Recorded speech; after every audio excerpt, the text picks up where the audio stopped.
நம்மளுடைய மாடித்தோட்ட நண்பர்களுக்கு வணக்கம். பாருங்கள், நம்ம வீட்டில் இன்றைக்கி என்ன பார்க்க போகிறோம் பாருங்கள். காந்தாரி மிளகாய் பாருங்கள், எவ்வளோ சூப்பராக ரொம்ப சின்னதாக இருக்குது. ஆனால் சிறுசுன்னு நினைக்காதீங்க, இதோட பவர் ரொம்ப ஜாஸ்தி. உண்மையாகவே நீங்கள் இதை ஒரு மிளகாய் கடிச்சிங்கன்னா கண்டிப்பாக உங்கள் கண்ணில் கண்ணீர் வந்தே தீரும். பாருங்கள், நிறைய நாங்கள் ஆல்ரெடி ஒரு 2-3 டைம் நாங்கள் இதை பறிச்சிருக்கோம். இப்போ பாருங்கள் எவ்வளோ மிளகாய் இருக்குது பாருங்கள்.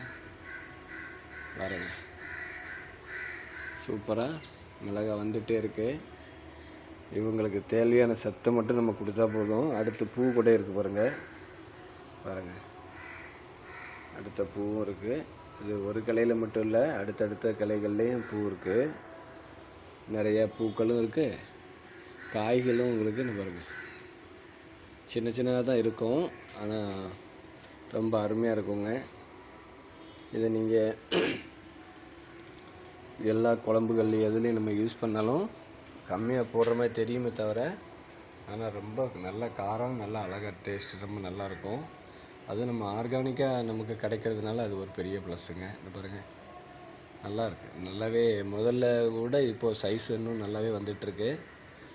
ஆமாம், அதுக்கு தேவையான உரத்தை மட்டும் முயற்சி பண்ணிகிட்ருக்கோம்.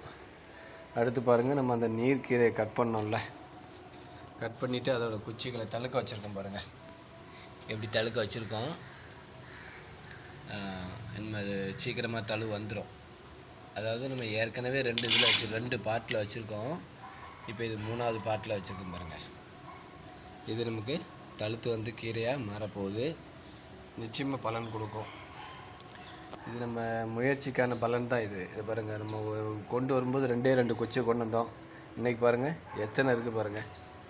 இது இப்போ லாஸ்ட்டாக நம்ம கட் பண்ணிவிட்டு வச்ச குச்சி இது. அடுத்து இதுக்கு முன்னாடி உள்ளதும் நம்ம வச்சு அது தழு வந்துக்கிட்டு இருக்குது. அதுவும் நல்லாயிருக்கும். அடுத்து பாருங்கள், லாவெண்டர். நேற்று உங்களுக்கு வீடியோ காமிச்சேன், மொட்டுகளாக காமிச்சேன். இன்றைக்கி பாருங்கள் எவ்வளோ பூக்கள் பாருங்கள், ரொம்ப அருமையாக. இது வெயிலில் இருக்கனால உங்களுக்கு அவ்வளோ கிளாரிட்டியாக தெரியாது. என்னோடய மொபைல் பெரிய கிளாரிட்டின்னு சொல்ல முடியாது. இருந்தாலும் என்னால் முடிஞ்ச வரைக்கும் எடுத்து போடுறேன். பாருங்கள், கிட்டத்தட்ட ஒரு 50 பூவாவது இருக்கும்னு நான் நினைக்கிறேன்.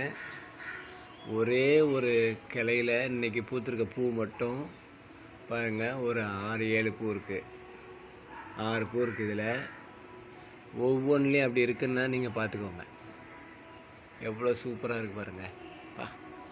சூப்பருங்க.